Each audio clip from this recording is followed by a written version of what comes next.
Things are getting sorrowful and miserable because Jane has now left Thornfield Hall in the middle of the night.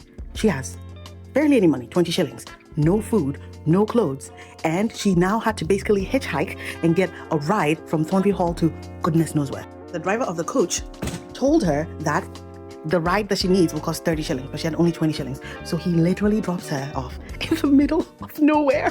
Starts walking and night falls. Poor Sister Jane falls asleep in a little bit of a corner of the moor. She even actually starts feeling jealous. Little bee just playing around on the moor.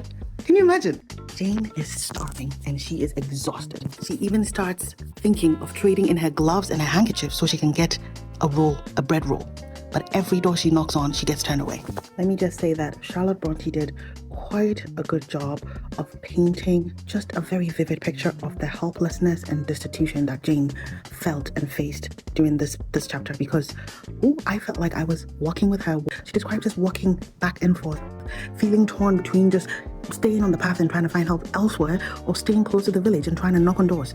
She would work up the courage and then she would lose her courage. For instance, she went and knocked on the parson's door. The parson's housekeeper was there. Didn't even say, hey, I need help. She just felt like because she was too well dressed, people would not believe her. And she was right, because on her third night, she was about to sleep on a hill in the moors again, and that's when she saw a light in the dark. She followed this light, which honestly sounds a little far-fetched, right? And comes upon a log cabin of some sort. She's an old woman who's in there knitting.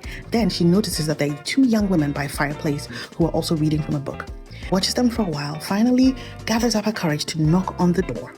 And when she does, she starts asking for help from the old lady. Her name was Hannah. Said, yes, I can give you money, but I can't give you a place to stay. Like, I don't know who you are. You could be in league. You could be in cahoots with some people, some ne'er-do-wells who are trying to, allow you to come in. And when you come in, that's an in for them to come rob us. He was not about to get played.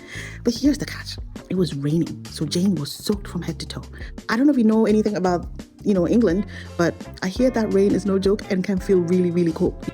Now Jane has decided, you know what? If I die, I die. And then, like a voice crying out in the wilderness. No, I'm kidding. This man responds to her from the dark. He happens to be the brother of the two young ladies that Jane had peeped in the house. St. John knocks on the door. Hannah comes and is like, yo, sir, what's up? Like, don't let this riffraff come in. And St. John is like, nah, it's okay. You did your part. I am doing my part by being kind to the stranger. So they bring her in. They give her a little bit of food. They give her some milk, help her strip off her clothes, and put her in a warm bed. And our sister Jane is finally sleeping like the dead. So she's landed somewhere, at least for this night. Why don't you come join us and find out for yourself tonight at 10:15 p.m. Pacific for the next chapter of Jane Eyre.